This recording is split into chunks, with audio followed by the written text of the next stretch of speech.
Welcome to week 7, everybody, of Philosophy 210, Critical Thinking. This week's topic is the scientific method of inquiry. So, although the tape lecture does a pretty good job of this, I thought I'd add a little bit of depth and detail and give you some more insights on it. Now, the scientific method involves a number of different things, and people have been doing scientific inquiry for a long time. A lot of people credit Aristotle with starting it, some Descartes. But either way, the purpose of scientific inquiry is really to, in essence, add some academic rigor and a greater degree of certainty to claims that people make. Okay? Now, how do we do that? There are a number of techniques, and the scientific method really involves observing a phenomenon. Okay? If you see something, the next step is why. And that involves formulating a hypothesis. Okay? Why does something happen? Let me give a plausible, reasonable explanation, and then developing some type of study to figure out an answer and then to verify that answer. In a nutshell, that's the scientific method. Now, how you go about that, there are a number of different ways. And I'm going to begin by talking a little bit about something called qualitative research. There are two types of research that we're going to discuss here, qualitative and quantitative. And I'll begin by discussing qualitative research, because there's a number of interesting techniques for qualitative research in a number of cases when it's appropriate. How do you know whether you want to do qualitative research or quantitative research? Generally, it depends on the question you're asking. Qualitative research is used in most cases when you are seeking a greater understanding of a phenomenon. You see something and you really have no idea why. Okay, what is an online educational experience like? If you don't have any idea what it's like and you really want to get a feel for it in some great degree of depth, perhaps qualitative research is a good tool. And there are a number of interesting tools you can use in qualitative research. The first that I'm going to talk about is the case study method.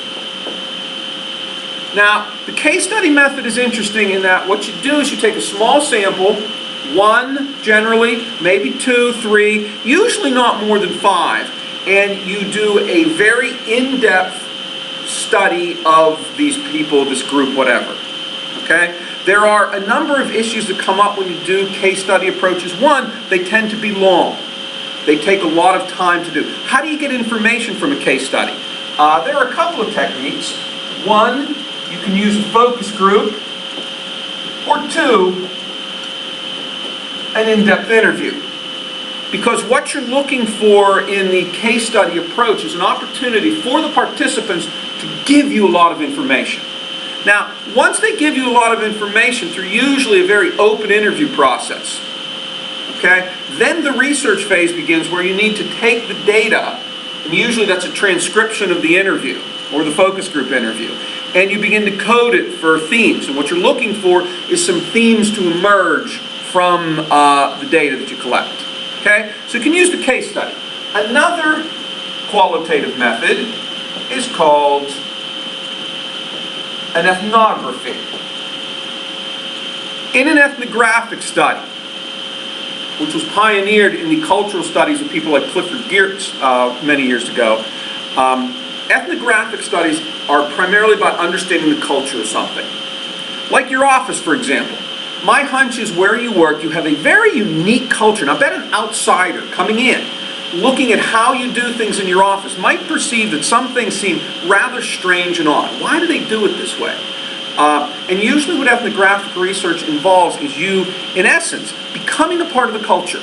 And once you are in the culture, and you become an insider, you go from a stranger, because you don't understand what's going on, to doing field research where you become a part of the culture, and then you get an understanding of what's going on in the culture. Okay? Other types of qualitative research. One is naturalistic observation. Naturalistic observation involves, just as I said, pure observation of a group with no interference from you. Okay? So let's say I wanted to study the drinking behavior of college students on a Friday night. Okay? One way I could do that is simply to go, sit in a bar, my little notebook, and quietly observe. I'm not interacting with anybody, but I'm just writing down what they're doing. Now, that's interesting research. One of the challenges with that is I don't get to ask why. If I see a person sitting at the bar, drinking heavily, crying perhaps, whatever, I don't know why. And in naturalistic observation, you do not interfere at all with the subjects.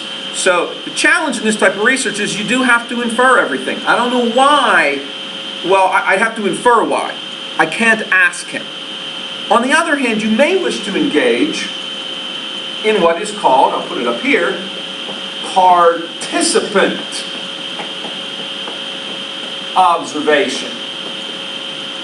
In participant observation, the researcher actually becomes a part of the group they're studying. So in this case, if I was studying the drinking behavior of college students on a Friday night, I could simply go to the bar with my little notebook, and I could sit there and I could go up to someone and say, hey, can you tell me why you're drinking so heavily? Can you tell me why you're engaging in the behaviors you do? Okay? Now, that's an interesting research methodology. There are a couple of problems associated. One, there is something known as the Hawthorne Effect. And what possible problems can you foresee if you go up to a student at a bar and you ask them questions, why? Or you're doing any type of research, why are you doing this?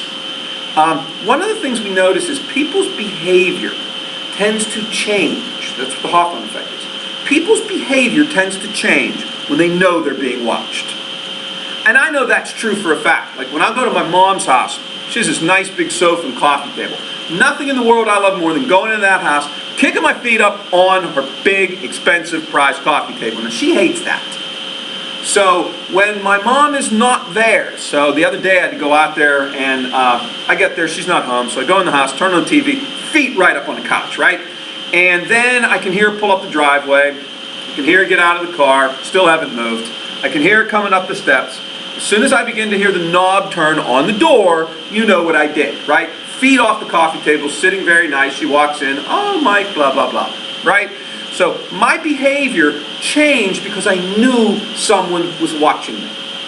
So when you're doing research, if you're trying to study a group and they know they're being studied, their behavior oftentimes is not what their real behavior would be if you weren't watching. So the advantage of participant observation is you get to ask questions. You get to find out, or at least ask why. But their behavior might not be real. On the other hand, with naturalistic observation, you're probably getting real behavior, but you can't ask why. Okay? Now, qualitative research is interesting. And another type of interesting qualitative research is the correlation study.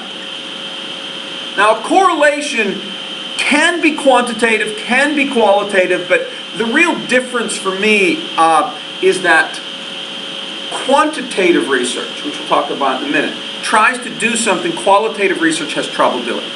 Qualitative research will provide depth, it will provide a rich amount of data. But one thing you generally cannot get from qualitative data is this: cause and effect.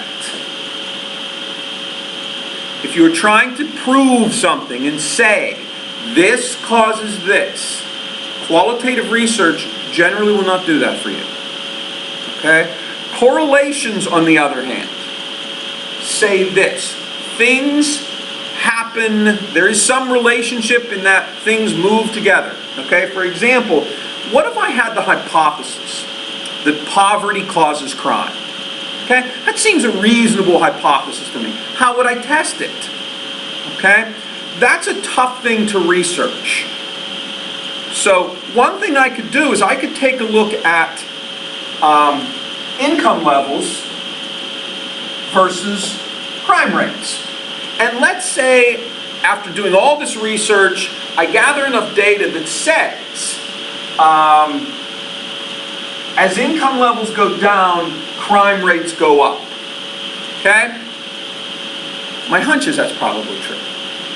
So there is a scientific way you can develop what's called a correlation. Correlations range between -1 and +1. Okay, with a 0 in the middle. The 0 means no relationship exists at all. A -1.0 and a +1.0 have the same power, the same strength of correlation. The only difference is a negative correlation means as one goes up, the other goes down. A positive correlation means as one goes up, the other goes up, and as one goes down, the other goes down. The strength of the relationship is simply the number. The positive and negative sign merely indicates that they either go up and down together, or as one goes up, the other goes down. So let's say in this case, I develop an interesting correlation of a -0.85, which is a pretty powerful correlation. So that says that generally speaking, as income goes up, crime rates go down, and vice versa. Great. So, have I proven now my initial hypothesis that poverty, in fact, causes crime? And the answer is no. I have an indication there might be a relationship here, but I have not proven it yet. There is also a fascinating correlation between the full moon and cases of suicide. Who knew, right? So, does that mean the full moon causes suicide? Probably not. So, correlations do indicate some connection, relationship, maybe a coincidence, but there is some relationship between the variables that they go up, down in some relationship. Okay? Does not prove cause and effect. There is only one way on the planet to prove cause and effect. And that is through experimentation. Experiments generally are quantitative in nature. Quantitative studies generate numbers, which can be analyzed. Okay? Correlations do that too, but they lack the rigor of an experimental design. Now, in an experimental design, you have a number of interesting factors and a number of interesting tools. One of the interesting tools that you can use in experimentation is a survey. Surveys are fascinating because you can generate lots of data and some interesting things. You always have to be careful though with surveys. Like for example, I got a survey recently from Strayer because there's a lot of problems with surveys. One, people lie on surveys. People will lie even on the most anonymous surveys. For example, I got a survey from Strayer a couple of months ago. It was one of those ones, and it said, we would like your feedback on how all the departments of Strayer are meeting your expectations. Okay. I don't like doing surveys. I like creating them, and I like when people do mine, but I don't like doing them. Okay, so be it, right? So I'm like, I don't want to do that survey, so I ignore it, right? And then, like, 3 weeks later, I get this email, and it says, hey, we've noticed you didn't do your completely anonymous survey yet. Well, I said to myself, if it's completely anonymous, how do you know I didn't do it? So, okay, fine. I did the survey, but one of the challenges with this is since I thought there was a slight possibility that they would know it was me. And that's a challenge too, because on the survey they were demographic questions. And it said, what region do you work in? And I work at the Penn Center campus, that's my home campus. And what is your title? Full-time faculty. Now, at the Penn Center campus, I am the only full-time faculty member. Okay? So those two demographic questions eliminate any anonymity in this survey whatsoever. So I went in and I did it. But do you think I gave my absolute honest answers to every question? Would you? No, I went wonderful, wonderful, wonderful, wonderful, wonderful, and submitted the survey. So one of the challenges is you do run into issues of A, people don't fill out surveys. And B, how do you account for the fact that a lot of people on surveys simply will not tell you the truth? Really, the key to that is sample size. In theory, the larger sample size you get, the more those factors tend to weed out. Okay? So that is one of the challenges. Now, let's say you decide to do an experimental design in order to test a hypothesis. There are a number of ways, really, that it has to be set up. There will generally be two groups in an experimental design. There is an experimental group and a control group. Let's say I want to prove the fascinating hypothesis I have that eating donuts makes you smarter. Okay? So the first thing I have to do, something they talk about in the lecture this week, is you need to operationalize terms. Okay? To operationalize something means to make it measurable. Okay? If I want to find out if eating donuts makes you smarter, I need to define what does getting smarter mean. Okay? How will I measure an increase in smartness? Now, again, that's up to you, the researcher, to decide how you're going to do it. Let's say I decide I'm going to use an IQ test. And in theory, I'm going to say eating donuts will raise your IQ. Okay? So that is how I have operationalized the term smarter. Donuts is pretty much donuts. I don't need to operationalize that. They'll be tasty little donuts. Okay? So now that I've operationalized my terms, I have two groups, I have an experimental group and a control group. How do you figure out who gets in which group? Generally speaking, most experimental designs, we use random sampling. Random sampling means you have an equal chance of being in either group. So sometimes people do not use random sampling if you're looking for a specific demographic. But in this case, random sampling is what I'm going to use. So people come in, I'll flip a coin, you either go in the random or the experimental group. Now, once I've set that up, what would I do next? I always begin, let's say I give each group an IQ test, and group A gets 100 and group B gets 100. Okay? Then, I need to, in essence, one group, the experimental group, is going to eat a lot of donuts. The control group is going to eat what they regularly eat. Okay? Then at the end of whatever the time period is, what do I do now? Well, I give them an IQ test again. And let's say, for the sake of arguments, which probably wouldn't happen, this group is now at 120, and this group remains at 100. In that case, if this were true, which I'm sure it's not, if this were true, have I now proven that donuts make you smarter? And the answer in this case is probably. Because if the groups are the same going in, random sampling means the groups are probably identical, they're the same. Okay? And they both have the same IQ at the beginning. So they're virtually identical groups. And at the end though, there is a different result. This group has a higher IQ than the other group. And there's only one difference between the two groups. And that is the fact that one of the groups ate a lot of donuts. If that is the only difference between the groups, is it likely the different outcome, the higher IQ in this case, is caused by the donuts? Quite possibly. Okay? So that's what an experimental design is. Now, there's a lot of challenges with experimental design. One, depending on the type of research, it's tough to get people to participate in them.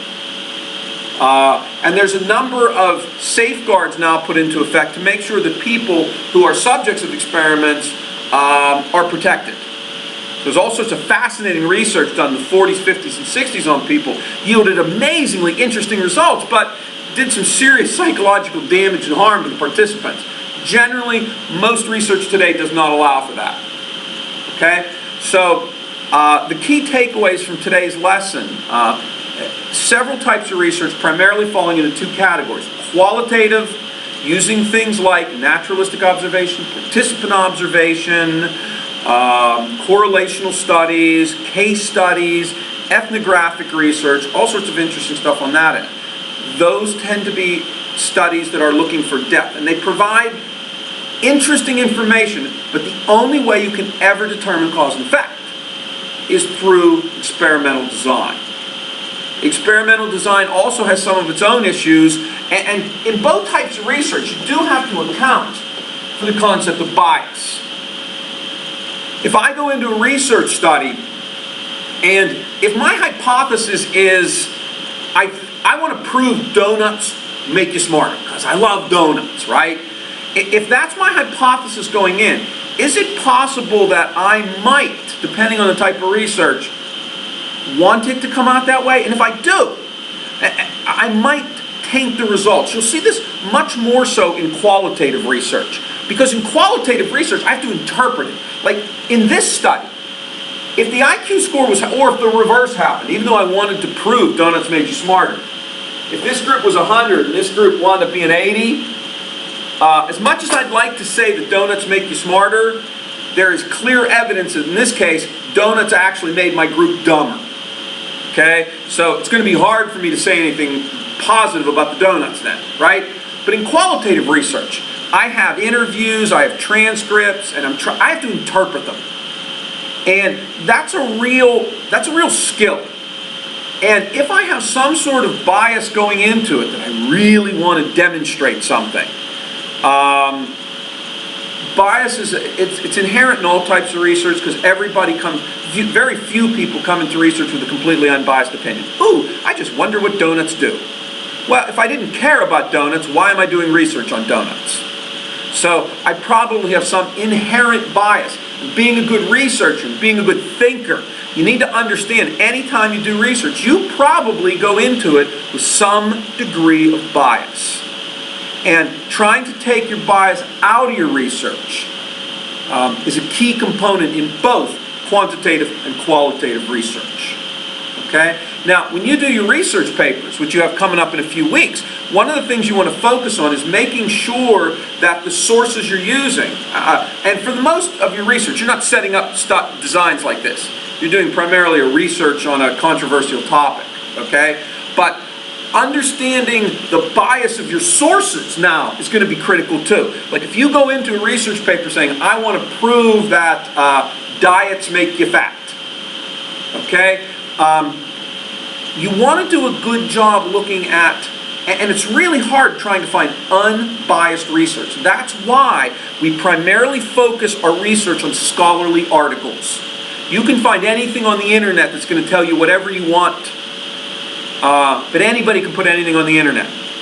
Scholarly research, on the other hand, journal articles primarily, in what are called peer-reviewed journals, tend to be much more reliable and valid sources to use in your research. So anyway, more on that probably next week as we gravitate towards week 8. Thanks for listening. Have a great week, and hopefully I'll see you next week. Thanks. Bye-bye.